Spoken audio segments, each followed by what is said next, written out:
Okay, you can begin. Rabbi Bacon? Thank you. It's a real pleasure for the yeshiva, for Al Talmidim, to have Rabbi Efrem Goldberg join us tonight on our Zoom, YouTube Zman that is going full force. Rabbi Efrem and Goldberg and I, we go back a very long way, more years than I'm sure we would like to admit. But Baruch Hashem, we have some very beautiful, wonderful ksharim and ties together. Our families as well, I have to admit, thanks to Rabbi Goldberg's mother. She's my shadchan, so I owe her my whole family. And it's another very special bond that we have. So I'm really pleased to have Rabbi Goldberg join us. He is the senior rabbi at the Boca Raton Synagogue. He is beloved there, and the truth is he's beloved all throughout the country and the world because he utilizes all the modern platforms that we have to spread Torah and to both the written word and through his wonderful speeches. He pointedly is able to give people so much chizuk and support and be marbitz Torah. And it's a real distinct pleasure, and all our students know him, to have him give a Sichas Mussar tonight with us.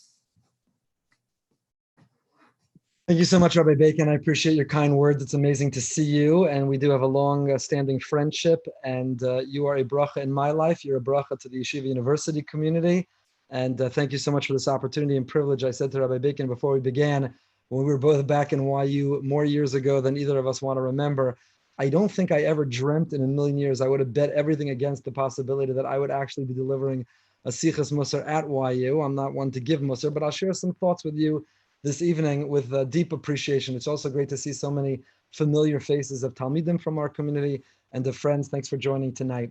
I want to offer a big Hakar Satov to YU, to Yeshivas Rabbi Yitzchak Yochanan in general, which had such a formidable impact in shaping who I am and continues to enrich me in so many ways. My Rebbeim, my Chaverim, Rabbi Bacon among them. So I don't have an opportunity often, and I want to thank Yeshiva University. We're going through a time of crisis. You all know that. I don't have to elaborate. The fact that you're not in a beis medrash and you're not learning opposite a chavrusa and you're not living on a yeshiva campus, and instead everybody is dispersed, everyone's dislocated, everybody is trying to tap into some form of an inspiration from wherever they are. We are in an intense time of crisis. But there's a principle. And the principle is that within every crisis, there's also opportunity. And if a person focuses on the crisis, they'll be debilitated. The person will be frozen, paralyzed. But if we search and we seek within the crisis for the opportunity, in fact, it can be transformed into a springboard for growth. And I'll give you one example. This is an opportunity for me to talk to you tonight. Rabbi Bacon and I have tried to plan this many times, but it's not easy to pop into New York from South Florida. But because of this crisis, there's the opportunity for me to use the technology platform to share some thoughts with you. You are a group of B'nai Torah, of B'nai Aliyah, the members of the Beis Medrash of the Yeshiva University community. You're at a time in your life and a place in your life in which you are working on yourself. And the truth is that every time and in every place of our lives, we should be. But as B'nai Aliyah, B'nai Torah, you thrive on routine and habit, on pattern and predictability. A Ben Torah's day is defined by their Sdarim, morning Seder and afternoon Seder and night Seder, by which Zman it is. It's Kayet Zman, it's Chorev Zman, it's Bein Zmanim.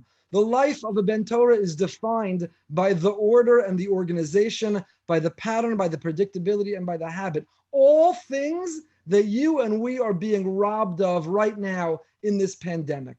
Our lives are upside down, they're inside out. We're not among our chaverim. We're not in the environment of the yeshiva. We're not having positive peer pressure of a beis medrash. We're not living our routine. Everything is upside down and inside out. And that is a crisis for many. It's a crisis that literally I've seen and counseled, and I, to be honest, myself struggle with, is when a person is out of their ordinary routine, how do you still become a Ben Aliyah? If you're not normally davening in your regular morning minyan and your regular morning zman and your regular responsibilities, obligations, breakfast, lunch, dinner, bedtime, everything is out of whack, everything's out of the ordinary. It is nothing short of a crisis, but it presents also an opportunity. And we have a Masorah that whatever the challenge we're going through, it's also a window and an invitation to be able to break through that wall, to climb over it, around it, or under it, and to be able to emerge and come out even stronger. That wherever is the nakuda of the crisis is also an indication of exactly where there's an opportunity for breakthrough, an opportunity for personal growth. And my dear Chaverim, I want to share with you tonight that in my opinion, what I'm thinking about and working about for myself is that as much as we're going through a crisis, if we can endure, if we can overcome, if we can triumph over that voice that self-sabotages, if we can overcome that urge to break our pattern and routine and not to live our best selves and our best days,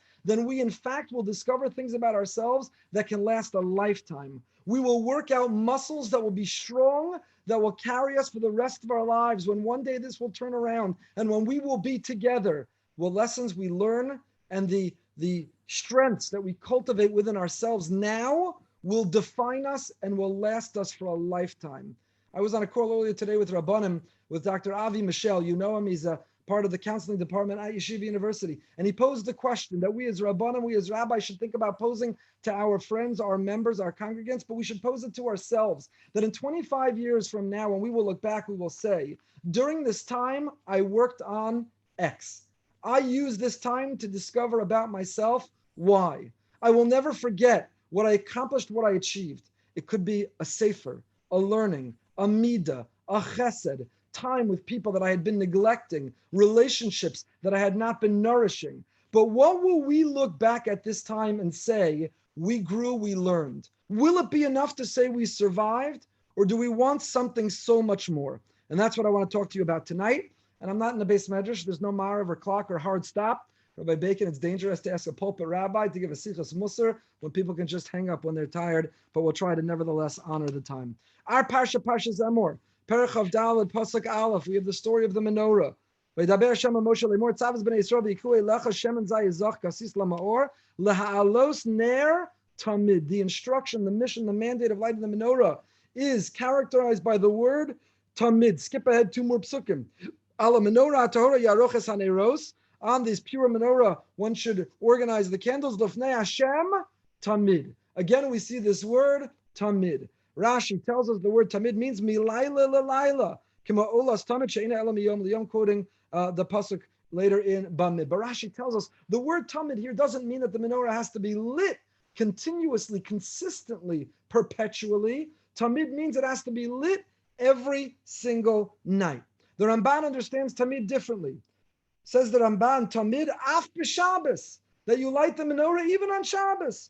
Tamid af b'tumah, even a Kohen is tamid, a Kohen is impure, also lights the menorah. This word tamid means regularly. Rashi says it doesn't mean always, it means regularly. Says the Ramban, so regularly that when you're out of your element and you're out of your comfort zone, when it's Shabbos, who lights a candle on Shabbos? When you're tameh b'tumah and you're in doing part of an avodah of lighting the menorah, that tamid. Nevertheless, there is that commitment. Nevertheless, there is that sense of devotion.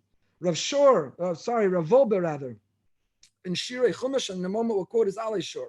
Rav Shlomo Volbe Zatzal in Shirei Chumash points out that from here we derive the very definition of what a masmid is. If you're on this call, if you're listening to a Sichas Mussar at 10 to 10 on a Tuesday night, I believe you're among those who are aspiring to be masmidim, to be a masmid. What does it mean to be a masmid? So classically, we define a masmid as who's burning the midnight oil, who's the last one in the base medrash, who's the first one there in the morning, who is there at any given moment. But says Rav Volbe, you see from this pasuk Rashi and Ramban, that's not what the word masmid means. What the word masmid means is regularly, consistently, a schedule of learning. It means you don't deviate. It means that you learn not just 5 or 6 days a week when schools are open, but a masmid has a learning seder on Shabbos. A masmid based on this Ramban, betumah, when you're out of your element, when you're not living among your chaverim or lifting you up. When you don't have the kol Torah of a beis medrash and the positive peer pressure of the atmosphere of the yeshiva, not that you're living betumah, but you're out of your ordinary circumstance. To be a masmid tamid means nevertheless, you don't waver. Nevertheless, you don't compromise. You don't deviate. You don't take a step back. You continue. In his Alei Shor Chelik Beis, on page Shechav Beis, Rav Volbe elaborates, not referencing Parsha Zemor, but the same theme, and he says, in fact, the following. Lo tamid omid lanu aseder shekavanu la'atzmeinu. Sometimes life doesn't work out exactly according to the order and the pattern and the calendar and the schedule that we set. I've got to tell you, that's my life. There's not a night I go to sleep and I say, this day went the way I wanted it to, the way I planned it to, the way I hoped it would. There's not a day. Every day throws at you a curveball with whatever you had planned to do, and whenever you had planned to do it, doesn't matter what stage you are in life, life throws you curveballs. There are urgent matters, and they supersede whatever your ordinary pattern, whatever you wanted to go to the early minyan, something came up, a sick child, an obligation or responsibility. You woke up earlier than you got less sleep than you wanted. You had scheduled time to learn, or whatever the thing is in life, there are urgent matters that rise. He says, Rav, I can't elaborate and I can't list them because for everyone, there is an endless list of the interruptions to our lives. That's part of the pattern, the cycle, the rhythm of life. There are things that will knock us out of our schedule and off of our pattern. And I wish I had time to read you the whole thing inside, but I'll tell you what he says. Says Rav Bove, you know what the test of who you are, the test of your character, whether you're a masmid or not, is whether you can live tamid, even betumah, even on Shabbos, even when you've been knocked off your schedule. When you're not in the yeshiva and you're not in the dorm and you're not in the beis medrash, when at home and no one's around and no one's looking and no one's keeping track and there is no healthy competitiveness of kinaso from tar b'chachma, are you still learning a little extra? Are you still chazering an extra time? Are you still keeping your chovos, your personal commitments to yourself in learning, in avodas Hashem, in davening, in chesed, in shmiras einayim, shmiras halashon, in every area of life? Are you a masman? Are you dependable and reliable? Are you predictable? Are you consistent? And are you constant? Are you tamid? Not only when it's easy and not only in an environment that reinforces, but are you tamid always, wherever and whenever, and no matter what life throws your way? And Rav Wolbe here then quotes the story of Noach, that Noach, Bo re'eh ma she'amru Chazal al Noach, vayachal Noach ish adam avita kerem. Noach comes off the teva and he plants a vineyard. Why? Vayachal miloshan chulin. Hayalolaso tchila benetia acheres. He should have planted spirituality, personal growth. He should have planted continuity in the world. The Torah is not critical of him for needing a lachayim. 3 decks, countless animals, feeding, cleaning. You'd need a lot more than a lachayim. Nobody could be critical of Noach for planting a vineyard. The problem was the Seder, the order. Says Rav Wolbe, you see your priority by your ability and capacity to maintain order. Are you disciplined even in the environment that is antithetical to discipline, in which it's hard to lead a disciplined life, in which it's difficult to live b'Seder? Living with Seder is the key. It is the defining characteristic of a Ben Aliyah, of a Ben Torah. It is the defining characteristic of a person who wants to be shaped and molded and look at life through the prism of Torah. So I'll ask you why. What's the difference? So you don't have Seder. You're sloppy. You're not punctual. You're not consistent. So what? Isn't what really matters to daven b'kavana? Doesn't what really count to be learning Torah and to remember that learning? To be stark in your learning? Isn't it having midos tovos or doing chesed? Who cares what your room looks like right now at home? Did you make your bed this morning? Did you put your laundry next to the hamper or in the hamper? Did you hang up your towel after you used it? What is your desk? What do your svarim look like? Who cares? What matters is how you davened. What matters is your midos, how you spoke to your parents and your siblings. What matters is how much learning you get done. Who cares? Seder, Noach, this order, that order, tamid, regularly, unpredictably, the right time, the set time. What does it matter? What does it matter? And the answer, my friends, is that Seder is a religious value.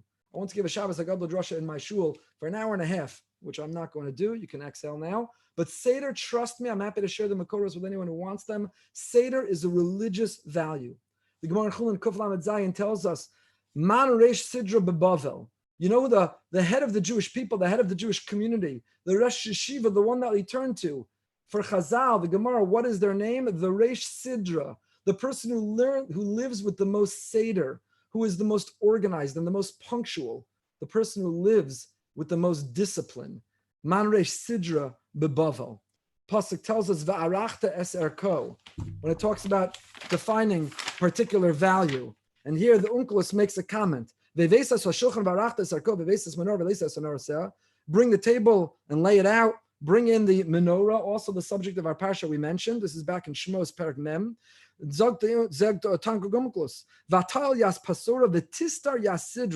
What does it mean? What is the erech, the worth of something? Vatal, the tistar yasidra, the Seder. How well is it organized? Because you know how much you live with Seder says how much you value. What is the erech of something? Do you value your time? Do you value your possessions? Do you value your power of speech and your words? Do you value your dignity and your discipline and the opportunities and talents that you have? The author of Kelm points out, we don't worship Seder as an ends unto itself. Punctuality and organization are not what it's really all about. The author of Kelm gives a mushal, a pearl necklace. If I ask you, what's the valuable part of a pearl necklace? Of course, you'll tell me it's the individual pearls on the necklace. The string or the strand itself is negligible. It's worth almost nothing. It's a string, it's a strand. What does it matter? Says the author of Kelm, of course the pearls are the value. But if you don't have the string, there's nothing to hold it all together. Without a string, the pearls snap, they run all over the floor. You don't have them, they do nothing for you. And similarly, says the author, the same is true with punctuality and with organization and with discipline, with Seder and Hasmada. It's not an ends unto itself. It's negligible worth being committed and obsessed with being organized and punctual and disciplined. However, it's the string that holds the pearls. The pearls are Torah, the pearls are Tefillah, the pearls are Chesed, the pearls are Midos Tovos, but that string that holds it all together, that makes it work, that gives it a collective value and function is our commitment to Seder. Not when it's easy and not when it's reinforced, but even right now, when all of us are out of our element. The Gemara tells us in Shabbos that ultimately we'll come upstairs and we'll all be challenged, we'll all be asked a series of questions, you know the Gemara, and one of them is Kavata Itim La Torah. And the Balei Mussar point out, it doesn't ask Lamadat Torah. It doesn't say how many times did you make it through Shas, how many times did you chazer over Misechta, did you always complete Shnayim Mikra? The question is not how much Torah you learned, but the question is Kavata Itim. Were you a masmid? Did you have responsible set times for learning? Did you keep to them and honor them not only when it was easy, but when you were Shabbos Betuma, when you were out of your element, when it was inconvenient and uncomfortable? How much of a masmid we are is what will be asked because it says everything about us. The Gemara in Sota Daf Mem Tes tells us, Olma Amai Kayim, what holds the world together? Akedusha de Sidra.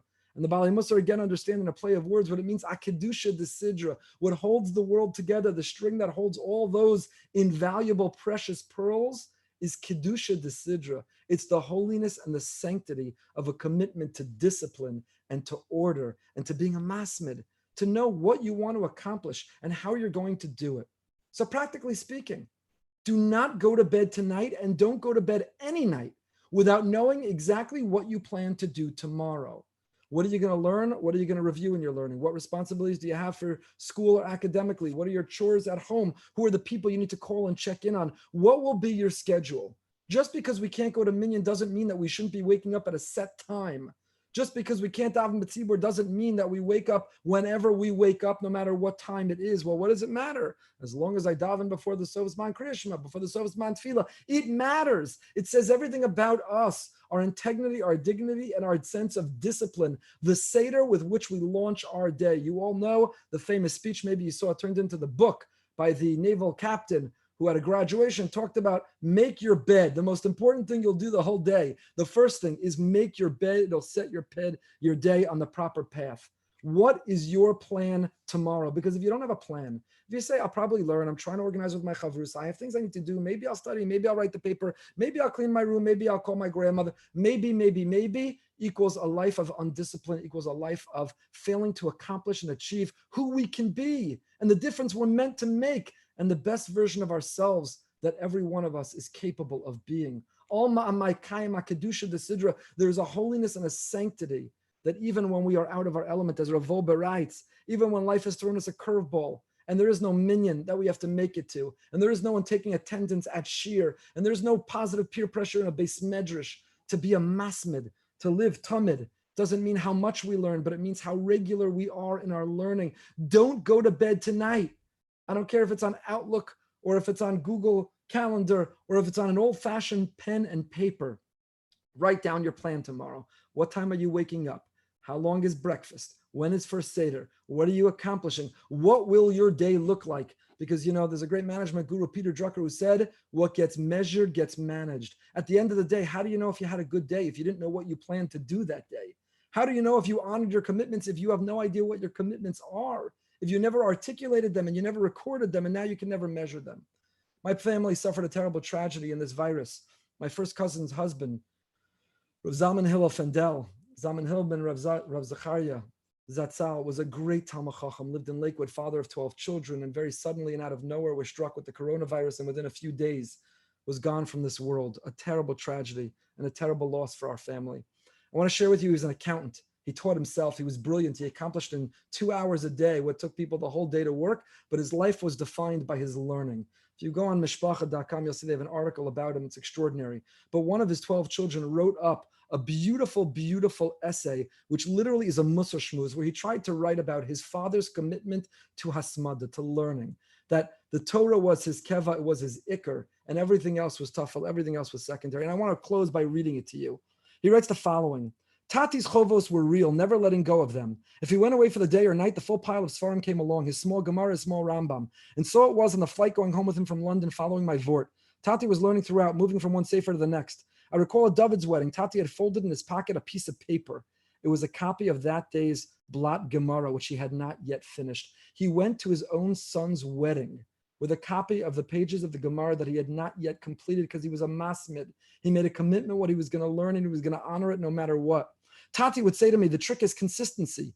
At Tati's recent Siyam Hashas, he explained that the Gemara Nida ends off Talmud Bavli with Kol Hashona Halachos B'chol Yom, meaning whatever you choose to do per day, 3 blot, 1 daf, a Mishnah, it must be B'chol Yom. Never miss a day. The closing message of Shas is whatever you commit to, it must be B'chol Yom.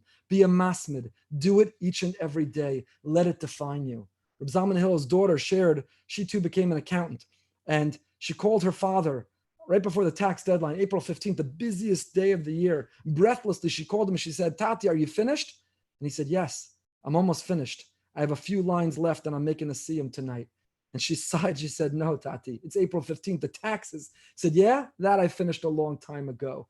That's what it means, Toras Chakeva. When your core is who you are, is defined by Torah, and everything else is ancillary and secondary. It was who he was.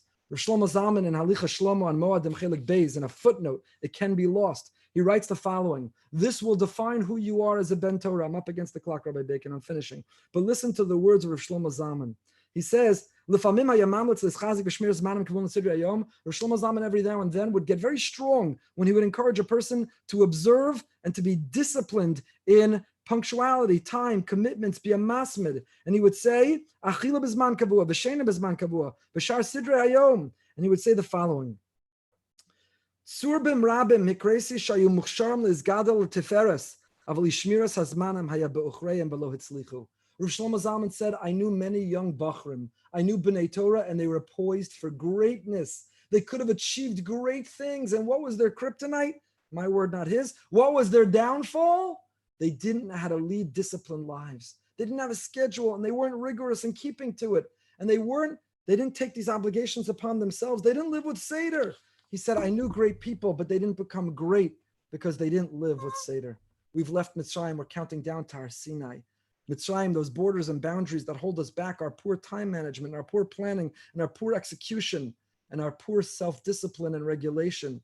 That's Mitzrayim. Let's break free. As we count down and we want to stand at the base of Har Sinai together, we will achieve that freedom through a life of discipline, that each and every one of us is worth being called a masmid. Whether you're able to learn an hour a day or 23 hours a day, you could be a masmid either way when you commit to what you're going to accomplish, when you put it down on paper, and when at the end of the day you measure it. May we all achieve the best version of ourselves and break through, and please God, be back together in a bustling, thriving base measures for the Kol Torah, which will reinforce and propel us to even greater and greater heights. Thank you so much.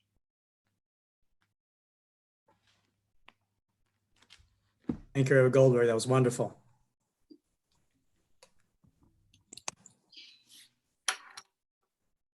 Thank you, Rabbi.